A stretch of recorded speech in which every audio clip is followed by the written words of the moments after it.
29 minutes to the top of the hour. Time for the news review with my friends Enimado and Raymond Aqua. Good morning, Enimwa. Morning, Daniel. How are you? I am blessed. And how was awesome. the evening? It was. Why are you asking about my evening? Why? Evening was my evening. I don't have the right Please to ask. don't bring my evening up. It was not fine. If you don't do good things in the evening, you can't say it. It's difficult to define. No, but the point is, it was fine. It was not fine. It was restful. Let's move on. Let's move on. Raymond, how was your evening? Oh, wonderful, wonderful. By Christ's divine intervention and control, everything was under control. We bless God that you are able to answer my question. Amen. Oh. You let's do the front pages, shall we? Yes. Front page of the Today. Airtel Tigo subscribers go wild, but company calls for calm. Men's Gold CEO journalist in dogfights, and the journalist in question is our very own Israeli. Police storms Collins Dowda's house. That's it for the Today newspaper. The Herald is reporting this morning Men's Gold tackles JoySMS Israeli and Rollins going abroad for medical treatment after emergency situation last week. Coastal Development boss resigns over minister's attitude, and it has the picture of Samuel Atamensa and the Honorable Minister for Special Development Initiative, Hawa Mavis Kumsen, on the front page of that particular paper. And MPP Zongo Ministry is for funerals and prayers.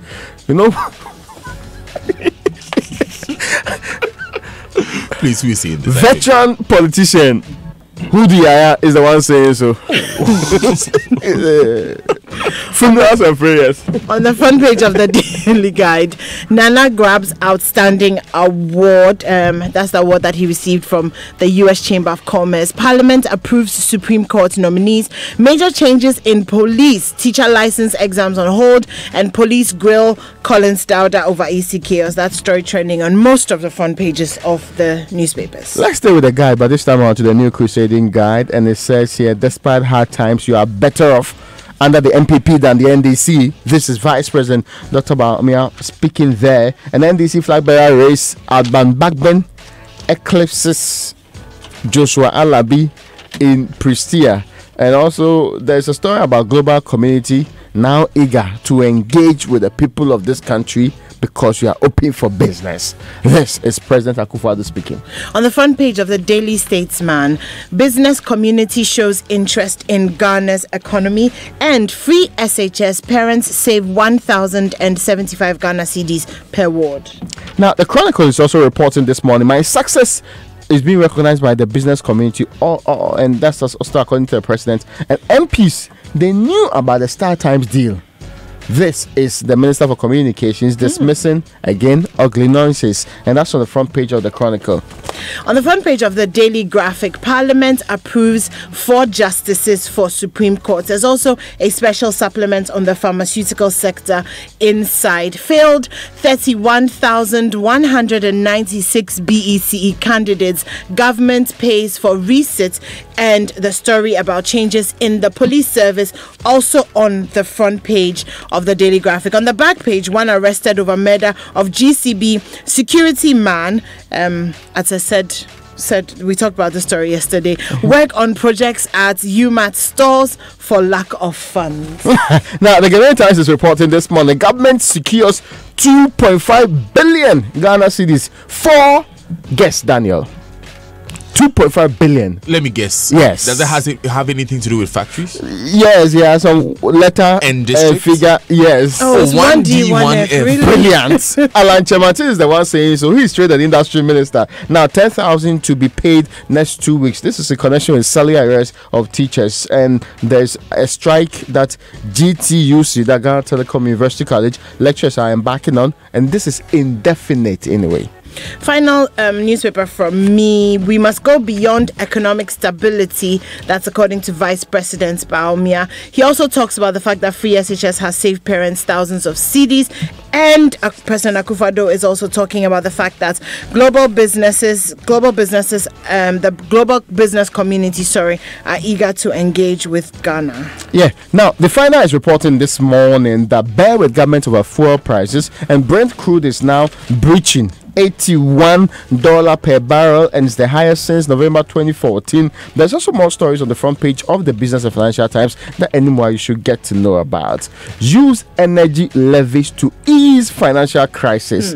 And the former Minister for Finance, in this case, Sektepe, is the one making the suggestion in this particular case. Finance Ministry is actually structuring 50 billion century bond to do with what? To stabilize one, CD, and two, grow the economy. Those are the stories that the BNFT is reporting this morning. So, Nima, let's begin with the men's gold saga, shall we? Okay, so there's been a report by Joy News editor Mr. Israel Lai on the offices in the UK of Men's Gold. It's on the Joy News page, or you can find it on Facebook. It's really just an overview of the office in London, Berkeley Square, what's going on there, and all of that. So this video came out, and Mr. Nanapia Mensah responded to the video by posting on Instagram, and I'm just going to read what he said. He said, "Hello Israelite, today I celebrate your stupidity and retarded mindedness. Set up a provision store today in a kiosk and employ just one Ghanaian. That is more than the pursuit of this evil smear campaign agenda. Maybe you need to be reminded I am a businessman and not a politician. You can't break me. Business is not a thing for the Pope. Think about it. God bless you." So that was Nanapia Mensah's response to the video. Mr. Israelite responded to Nanapia Mensah. He said, "No need for insults, Mr. Apia Mensah. If the people who are jittery about losing their funds do this, I can understand. You have to focus and find out how best to manage the situation. I am not SEC, neither am I BOG, just a journalist sharing my observations." As of this morning, that post by Nanapia Mensah has been taken down from his Instagram page. He's also gone private on his page, which was public. But he's also, so I can't go and watch that. No, you can't, and it's not even there anymore. I think the substantive issue here is that we are concerned about Ghanaians and the money that has been invested, and we're waiting till the 28th to see what Men's Gold will do moving forward. And we hope, for the sake of all Ghanaians, that the substantive issues are dealt with, as opposed to this back and forth. With 28th is this Friday. Yes. And you're referring to the suspension of activities that Men's Gold themselves had. Yes. After SEC directed them to indefinitely suspend new business. Now, interesting. Israel spoke to Paul Ababu, Deputy Director General of the Securities and Exchange Commission, the SEC, on Joy News Prime last night. And the SEC stated categorically through Paul Ababu, it has not stopped Men's Gold from paying its existing clients what is due them. However, they have told them not to do new business. So the directive is for them to, quote, halt doing new business. However, if you're an existing customer, the directive from SEC is that you can access your funds. Right. So the decision by Men's Gold not to pay out its old customers was their decision. Their own decision. And it was not, but they did say that it was in relation to what the SEC has instructed them to do. So that's just an update on these activities. Like you said, on Friday, it will be interesting to see what would happen, the next step that Men's Gold itself will take. Our concern, of course, is for the customers of Men's Gold to ensure that in the end their monies and all of our monies are safe. Raymond, let's move into other matters, shall we? Now, it's not good news, because Brent crude is breaching the $81 per barrel, what they call it, positioning, making it the highest level since November 2014. You do recall that recently there's been a lot of talk about fuel price increase and how it's affecting the economy. People are complaining in various capacities. You've heard from ASEP demanding taxes reduction. You've also heard from the NDC in Ghana's parliament, and also heard from the TUC insisting that there are still some of the fuel regimes that ought to be reviewed, even asking that deregulation to also be dealt with, and that there's a special regime for the city to be curtailed to avoid further hardship on Ghanaians in this particular case. But it doesn't look like the current situation is going to go anywhere, because we have attributed the recent fuel price increase to the depreciation of the cedi. If the international world crude prices also adds up to that problem, it becomes worse. And so when you're dealing with the cedi on one end, you can't control the other one, which is the international prices in this case. So the next review may show us an increase rather than a stabilize or a reduction in that particular phase, which is likely to make more people get worried about what's going to happen looking into the future. It reminds me of what you told us yesterday about how we found yesterday about how the stabilization fund is running out. Yes. And this is a fund that is supposed to shore up of ease our burdens when it comes to the fuel space. Very good. But the interesting part is that first, the deputy minister in charge of that particular sector, Dr. Amin Adam, is asking that Ghanaians bear with government. Government is trying to find a very innovative and wonderful way of dealing with this problem so that we do not overburden the Ghanaian with the price regime in the way that it ought to be. But the question that many are asking ourselves is that during John Kufuor's time, I remember at a point in time, the world crude price was 147. And yet the price was not the one that we buy at the pump was nowhere near the 5 cedi that we are dealing with currently. It comes back to the regime that many are still talking about, that is the taxes. Government has explained, John Peter Mawu stated categorically that the Akufo-Addo government has reduced the taxes from over 40% to 26%. So, on every liter of fuel you buy. Yes, and that's perhaps why we are where we are today. An improvement they believe in that particular sphere would have paid more than 9% more than we paid previously if it was not the case. There's also a suggestion from the former minister, Sektepe, who was finance minister. He says the levies that were put on it, he did so in the Parliament of the Republic of Ghana. He led that particular exercise. He says, now is the time for you to use the levies to help the consumer, sustain them for some time until we all weather the storm and control the system in the much more effective stabilization and mitigation. Very good. So that's what's currently So that's happening a margin he puts on fuel purchases so that government can have money there, that when the fuel prices go up, you can use that to subsidize the fuel that citizens buy. He says, go into that particular one and make sure that you use it for the purpose that we meant it to be right from the day one. Great, and thank you very much for that insight, Raymond, and for canvassing that well. But anymore, let's stay with the issue of availability of fuel. This was about price of fuel. Let's talk about availability of fuel. So the Ghana National Tanker Drivers Union have said that their sit-down strike is still in force. Yesterday we did this story and we concluded, according to the newspaper and a report that letter that was released by the NPA, that they were not on strike anymore, but they are insisting that they still are because their needs have not been met or their demands have not been met, and so they will continue to strike. The Metropolitan Chief Executive of TEMA, Felix Nimensa Anan, has been speaking, and he's been speaking and he also spoke to them, and he's asking them to remain calm. He's also asking them to return to work whilst their concerns are being addressed. But at the moment, we know that they are not going to call off the strike. Okay, let's hope that it does not affect us when we are going to buy fuel at the pump. In terms of shortly. Yes. Great. Raymond, let's stay with this sector, but in another sphere, shall we? Yes. Now, Alan Chemantin, who is Trade and Industry Minister, has said that there's a lot of good news on the fate of one district, one factory. And this good news is because government has secured 2.5 billion for the project. Now, this amount of money is coming from local banks. Very interesting to know that GCB, the commercial bank, ADB, and also it says SSB, but SG, right? That's SG, the bank. SG. Yes, among others. So these local banks are the ones putting their house together, making sure that they fund the project in a much more sustainable form. What it doesn't explain is whether these are grants that ought to be paid back within a period of time, and how this is going to help us finish the projects that we ought to finish within the space that we have. We've had difficulties with timelines, and we've been counting the number of times that there have been promises made in this direction. And this is, since they say it's secured, we can say that it's one of the points but the claim here is that we are almost finishing the second year.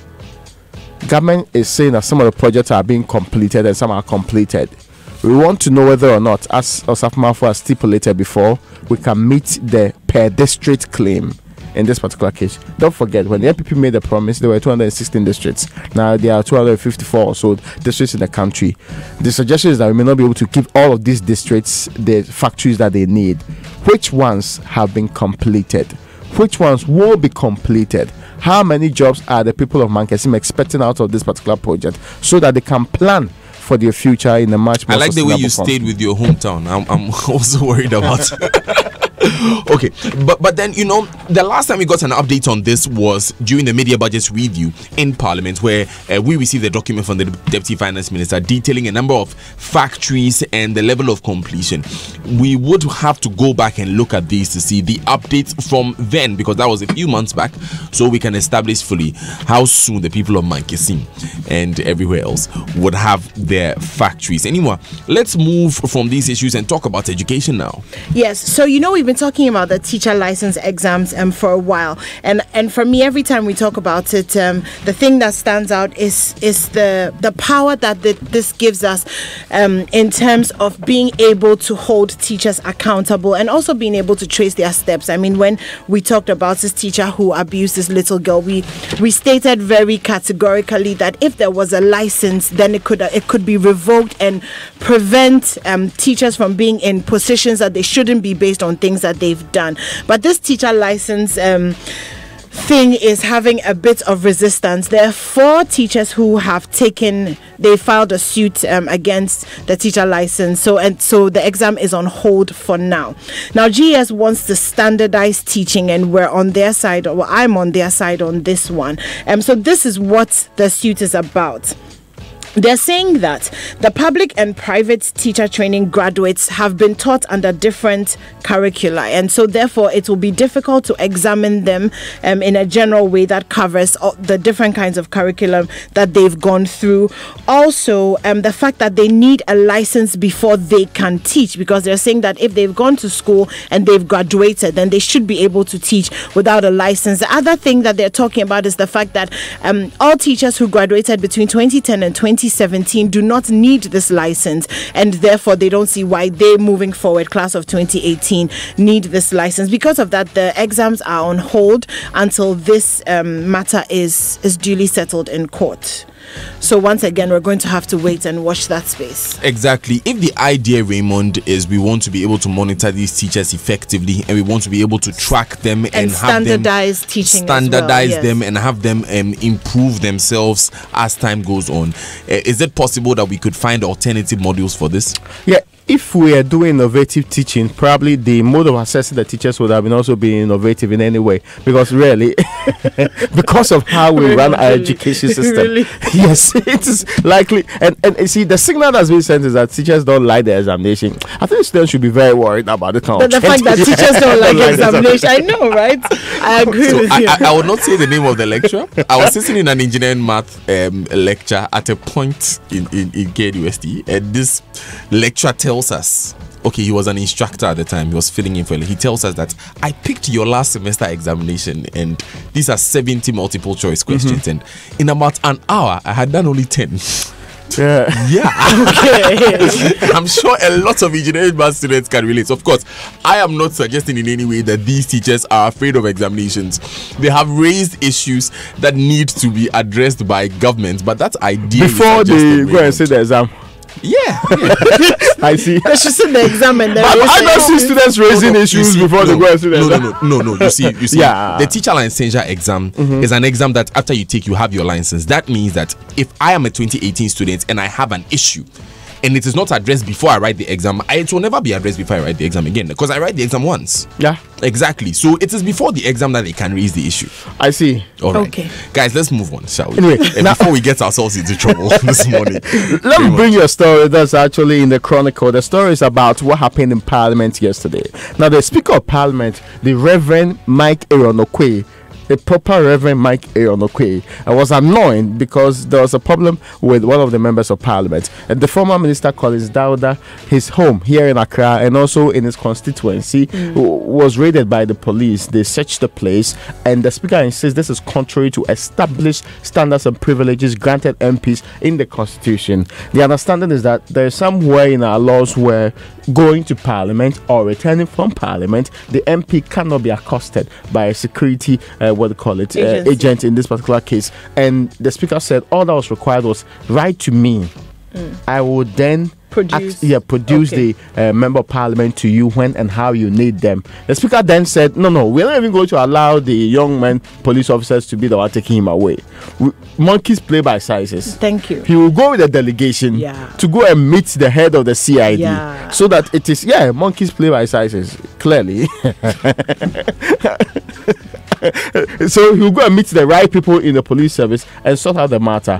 We understand this is related to some violent activity that happened in his constituency, and somebody reported him in this particular case. That's the MP. So the police is still investigating this matter. And as Cephas Arthur said, Mr. Dauda was presented to the police as was discussed yesterday. They are still interrogating him. It was clear that later on they let him go in the evening so he can conduct his parliamentary business today without arrest, but he's supposed to report consistently for the engagements to be completed. So Mr. Dauda's home was raided?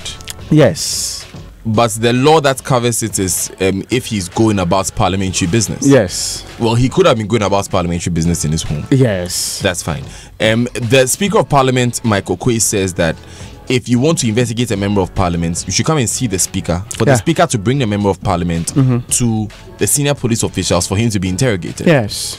My question is, monkeys play by sizes. The principle of investigation, sometimes even a surprise swoop is needed, so that if you know that a crime has been committed or someone has been involved in a crime, the person may have the opportunity to hide evidence, right? So isn't it the case that a surprise visit is needed? But I'm not saying that in this case, but on a general principle, won't a surprise visit be needed? I think the weight of the matter would determine that, and on the balance of probability in this case, if you think about that, I mean, if you needed evidence from him, you could have gathered it, and the speaker was much more worried about the act that sounds like the MP can be picked up overnight without Parliament knowing about it and all of that. You know what? It is that worry that worries me as an individual. So that maybe in the case of Mr. Collins Dauda, the speaker can evaluate that, okay, this is not a case that is really that serious that you can't come and see us for us to produce the person. But what if it is a more serious the speaker has no right in that direction. He cannot determine that. The speaker can overrule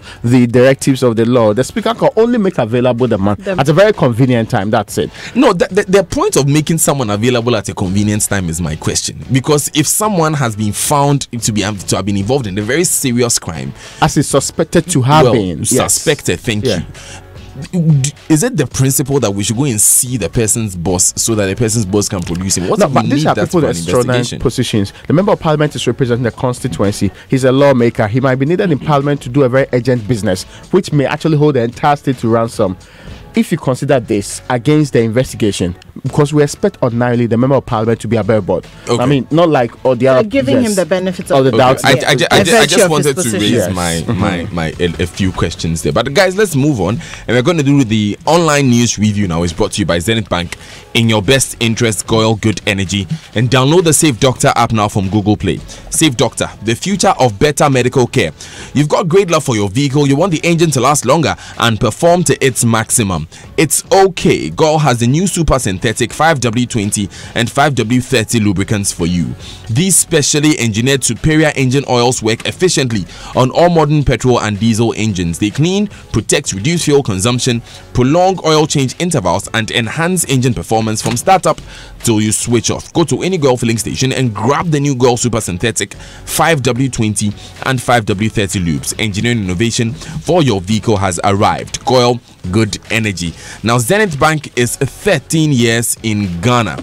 It's been 13 years of serving you with pleasure and making history with you. On behalf of the board, management and staff, Zenith Bank wishes to thank you, our valued customer, for your continued support and loyalty over the years.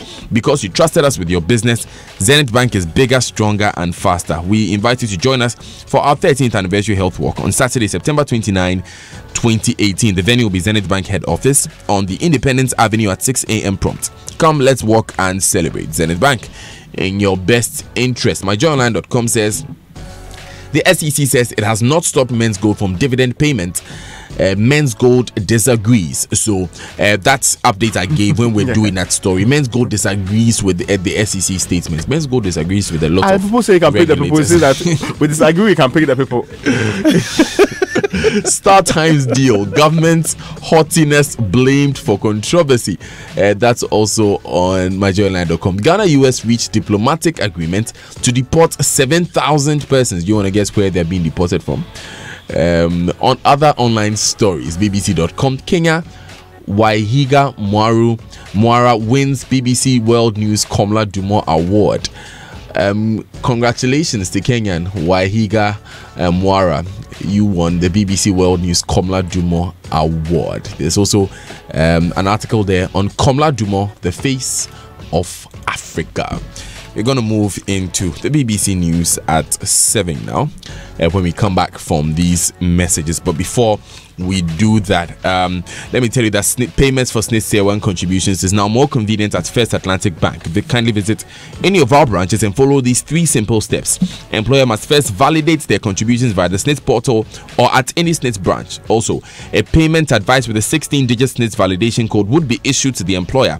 Submit this payment advice to any First Atlantic Bank branch for payment of your SNIT pension contributions. For any further information, please call us on 0302 682 204 or 0302 679 248, or just call toll free on MTN 18228, Vodafone 0800 11 011. First Atlantic Bank, refreshingly different.